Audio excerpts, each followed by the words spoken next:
Okay, so we're starting seated with our knees bent, feet on the floor. Now this can go one of two ways. If you ever start to feel it in your hip flexors, then straighten your legs. But sometimes with straight legs, you might feel it in your hip flexors too. So I'm just gonna say to start with the bent knees and see how that feels. It should be the best option, but of course you'll find out in your own body. So starting here, feet hip width apart, knees bent. Reach your arms forward nice and long, shoulders down. And we're gonna do a half roll down. So you're just gonna tilt your pelvis and round your back. And you're just gonna go about halfway down or whatever angle or degree makes sense to you, and then you're gonna roll right back up. So you're gonna kind of go to where your tailbone just kind of gently taps the mat and then come all the way back up. But if you feel like going that low is too much, say you're that low and your feet start to rise up off of the mat, or you feel like you have to use a little bit of momentum to get back up, then don't go that low. If you feel like you can go a little bit lower, then try it, see how you go, but totally up to you. So just listen to your own body. Maybe your range of motion is different with every rep, totally fine. So we're gonna do 10 of these. And you wanna think of kind of articulating the spine down. So you're just kind of rounding and then scooping and rounding back up until you get to the top, where you restack your spine, sit up nice and tall, and then head back again. So like I said, 10 of these. Really hollowing out the abs and scooping them in. Do a few more. Just making sure the feet stay planted down. You don't want those to rise up. Finding your sit bones at the top, sitting really, really tall. One more here. And then when we get back to the top, just kind of reset, take a breath, and then we're gonna go back again, and this time we're gonna hold it. So going to that halfway point, but see where you can maintain it. Rounded back. I'm gonna lift the arms up overhead and then lower back down. So keeping the arms straight, we lift and then we lower. And you wanna keep your torso as stable as possible here. So that's really where the work is. You don't wanna feel like you're rocking forward or back as your arms move. Nothing but the arms are moving here. So getting into like the deep transverse abdominals here. Few more. Make sure as you lift the arms, the shoulders are not rising up. Just the arms, not the shoulders. So we're doing 10. We're going to do one more. And then we'll keep the arms right in front of your chest. And then keeping the knees bent, we're going to bring one leg up to a tabletop, lower it down, and switch. And you just alternate. So it's like little toe taps, but you're seated. Same idea. You want to make sure everything is nice and stable. The only thing that is moving here are the legs. You're not rocking around on your pelvis. That's very, very stable. Your hips are square. Of course, you can take breaks in between each set of exercises if you feel like you need to take a break after the roll downs and then another break after you move the arms. See how you feel. So we're doing 10 to each leg. And after the 10th one, we'll get a break. Just kind of sit up, roll out the shoulders a little bit, maybe roll out the hips a little bit, just because that can be a lot. So now from here, same idea, everything sets up the same. You're gonna round down, halfway down, hold it here. Keep your arms the same length, and you're gonna twist, and that'll make sense in a second. So you're twisting from right to left. And what I mean about keeping your arms the same length, because it's like, duh, of course my arms are the same length. When you twist, but when you twist using your arms, one arm will all of a sudden look longer than the other. We want to think of making the waist do the twisting. That's where the rotation comes from. It's not just the arms kind of like flailing around from side to side. So your hips are stable, your pelvis is stable, and you're rotating from right to left. We're going to do 10 to each side. So a good indicator of that is when you're twisting, one arm should not look longer than the other arm. So you want to really think of reaching with that opposite arm.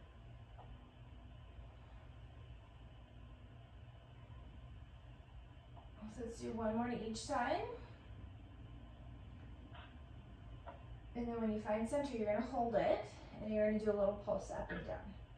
Little pulse coming straight from the belly. Pulsing for 5, 4, 3, 2, 1. Now, instead of going up, we're going to rest at the bottom. So we're going to slowly roll our spine down until we're laying flat on our back. And then maybe take a quick little good morning stretch. Reach your arms overhead and just stretch your belly like you're just waking up. Okay, so now we're staying on our back. Okay, so from here, we're gonna do core work that requires us to lift our head, neck, and shoulders. So like crunches and things like that. If you ever feel like your neck is bothering you, most of what we're going to do will allow you to keep your head down. So see how you feel. You can always put your hands behind your head if you feel like you need extra support, or just also take breaks if you need it. So again, see how you feel. Don't let your neck start to feel too much tension, because at that point you're not really accomplishing too much other than just getting a stiff neck. So listen to your body, see how you go. Otherwise, we're here, feet flat on the floor, hip width apart, knees bent. We're gonna reach our arms up overhead, just keeping them straight, and we're gonna come into a type of crunch. So you're gonna lift the head, neck, and shoulders up as you reach your arms down to your sides, and then release it. Arms come back up over the shoulders, and we just keep going from here. So it's a crunch, but if you feel like you need support, then just bring your hands behind your head and lift it like that. So totally up to you. You want to make sure you're lifting the shoulders up, not just yanking the neck up. We're actually lifting up and ideally trying to get the shoulder blades up as well. So we're going to do 10 of these. Try to think of keeping the chin away from the chest. So it's not like you're like yanking your head up and looking up towards the ceiling the whole time, but you're not trying to tuck your chin up to your chest and making it uncomfortable. You want your neck to be in line with the rest of your spine the entire time. So you don't want it to go in the opposite direction. So on this next one, we're going to hold it up, and if your hands are behind your head, try to keep them at your sides, and we're going to do an oblique crunch. So you're just going to reach one hand to that foot, and then switch. So you're going side to side, flexing laterally through your waist to engage the oblique. So you're not just kind of like reaching side to side with no purpose. You're actively engaging that oblique. And if your neck bothers you here, you can do this with your head down. It's a little more awkward, but it's not too bad. You'll still feel the movement. We are going to take a break after this. So 10 to each side. We'll do one more to each side, keeping the hips firmly planted, and then we'll rest. So quick little shake out. And then from here, we're going to come into like a very classical Pilates ab series. So we're going to bend the knees into the chest, keeping the legs together. Our head is up for this entire sequence, but it can also be down for the entire sequence if you feel you need it. So you can lift it and lower it intermittently if you feel like you need some rest. Keep it up the whole time, keep it down the whole time. Totally up to you. So knees are bent into the chest, back is flat to the mat, because remember, we imprint our spine every time we do core work. We're going to lift the head and shoulders and reach our hands to the outsides of our feet. And then we're going to reach the arms and legs out in opposite directions, and then bend and reach and curl up into a little ball. So we reach, and then we bend. This is called double leg stretch. Legs stay zipped together. Head, neck, and shoulders are lifted, but of course, you can bring them down if you feel like you need to. And if you feel like you need to make it a little easier on your back, say your back is starting to lift, or it's starting to kind of take over, then just take your legs up to a higher angle. Arms and legs up to a higher angle. So totally up to you. We'll do one more like that, and then we'll hold the knees in, and then we're going to extend one leg out and grab onto the knee and the shin that's bent in, and then we switch. So we're just going to alternate right to left. Again, head, neck, and shoulders are lifted. This is called single leg stretch. 10 to each leg.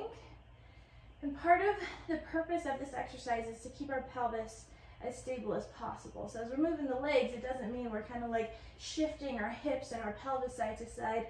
We're moving with control and trying to find that stability, because the core will get more out of it in the end if it's as stable as possible. So again, we're doing 10 to each side. And then we're going to keep one leg out, one knee in, and then we're going to bring our hands behind our head if they're not already there, and we're going to a basic bicycle. So we're going to twist elbow to opposite knee, and then switch. And we're not doing cardio, so it doesn't need to be fast. The slower the better here, just to make sure we're focused on our form.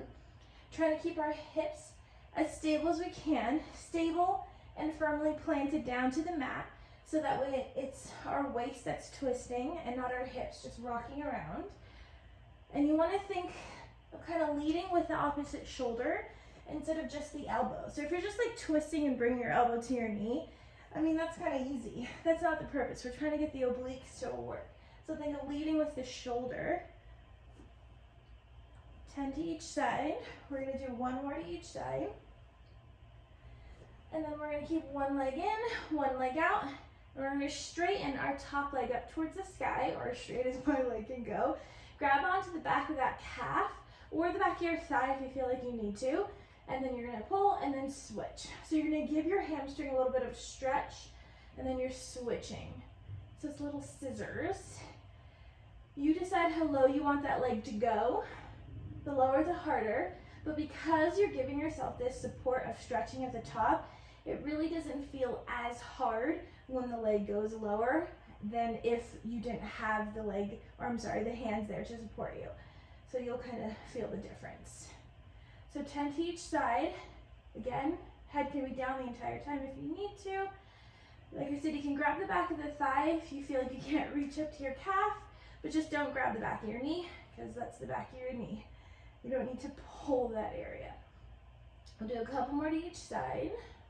Really pulling the belly button down to the spine and keeping the spine flat and imprinted. Now we're going to bring both legs up. Now hands behind the head or head down. Legs either completely straight or slightly bent. Keeping legs together, you're going to lower them down together and lift. So this is tough, especially doing it after everything we just did.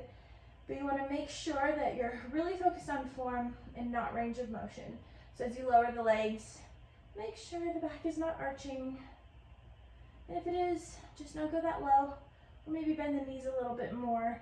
See how you feel. After the 10th one, we're going to get a rest. Let's do one more. And then we will rest, drop the head, maybe rock the knees side to side. I'm just going to do one more thing, and that's going to be a plank. Quick little plank to seal the deal. So rock and roll up, flip over, plank of choice here. So hands or forearms, totally up to you. Knees or toes, up to you. Just about 30 seconds. So whether you're choosing forearms or hands, make sure everything is shoulder width apart. Hands are not clasped together.